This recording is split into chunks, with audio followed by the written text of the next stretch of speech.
அன்பார்ந்த நண்பர்களே, நாம் நமது வாழ்க்கையை வாழும்போது பல நிச்சயமற்ற தன்மைகளை அடிக்கடி சந்திக்கிறோம். நாளை என்ன கொண்டுவரும் என்று நமக்கு தெரியாது, அல்லது நமது திட்டங்கள் நாம் நம்பியபடி நிறைவேறுமா என்று உறுதியாகத் தெரியாது. சில நேரங்களில் எல்லாமே மிகவும் கடினமாகவும் நிச்சயமற்றதாகவும் தோன்றலாம். ஆயினும் இத்தகைய கவலையின் மத்தியில் கூட நாம் பற்றிக் கொள்ளக்கூடிய அசைவற்ற ஒன்று உள்ளது, மாறாத ஒரு வாக்குறுதி.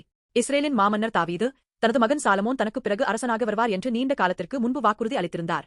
ஆனால் காலம் செல்லச் செல்ல தாவீது வயதாகி படுக்கையில் இருந்தபோது அந்த வாக்குறுதி ஆபத்தில் இருப்பது போல் தோன்றியது.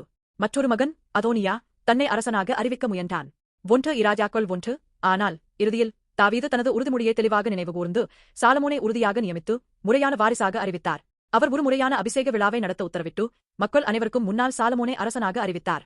இது ஒரு எளிய அரச வாரிசு மட்டுமல்ல, கடவுளின் உண்மையான வாக்குறுதிகள் நம் வாழ்க்கையில் எவ்வாறு நிறைவேறுகின்றன என்பதற்கு ஒரு சக்திவாய்ந்த வெளிப்பாடாக இருந்தது. தாவீதின் சாலமோனை அரசனாக நியமித்தது ஒரு தந்தை தனது அரியணையை மாற்றுவதற்கு எடுத்த மனித முடிவு மட்டுமல்ல, இது கடவுளின் இறையாண்மை வாக்குறுதியும் நோக்கமும் நிறைவேறிய தருணமாகும். தாவீது சாலமோனை மிக முன்பே தேர்ந்தெடுத்திருந்தார். ஆயினும் எதிர்பாராத நெருக்கடிகளுக்கு மத்தியில் கூட அந்த வாக்குறுதி உறுதியாகவும் அசைவற்றதாகவும் இருந்தது என்பதை நாம் காண்கிறோம். இது கடவுளின் உண்மையையும் குழப்பத்தின் மத்தியில் அவரது அதிகாரம் ஒழுங்கை எவ்வாறு மீட்டமைக்கிறது என்பதையும் நமக்கு வெளிப்படுத்துகிறது. உலகம் தொடர்ந்து மாறிக்கொண்டே இருக்கிறது. நாம் நம்பியவை எளிதில் தளர்ந்து போகலாம் அல்லது மறைந்து விடலாம். ஆனால் கடவுளின் வார்த்தை நித்தியமாகவும் மாறாததாகவும் இருக்கிறது. இது வாழ்க்கையில் நமது ஒரே உண்மையான நம்பிக்கையாகும். இந்த உலகில் நாம் பற்றிக் கொள்ளக்கூடிய மிகப்பெரிய வாக்குறுதி இயேசு கிறிஸ்துவில் காணப்படுகிறது. கடவுள் நம்மை பாவத்திலிருந்தும் விரக்தியிலிருந்தும் விடுவித்து நமக்கு நித்திய வாழ்க்கையை அளிப்பார் என்ற வாக்குறுதி அளித்தார். இந்த வாக்குறுதி இயேசு சிலுவையில் அறையப்பட்டு உயிர்த்தெழுந்தபோது முழுமையாக நிறைவேறியது. இயேசு கடவுளின் வாக்குறுதியின் உயிருள்ள வெளிப்பாடு ஆவார்.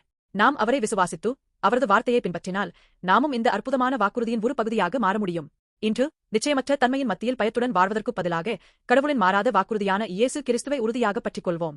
பின்னர் அவரில் நாம் எதிர்கொள்ளும் எந்த சூழ்நிலைகளிலும் அசைவற்ற நம்பிக்கையைக் காண்போம். இந்த வாக்குறுதியை விசுவாசித்து ஏற்றுக்கொள்ளும் அனைவருக்கும் கடவுளின் அமைதியும் மகிழ்ச்சியும் உங்கள் இதயங்களில் பொங்கி வழியட்டும்.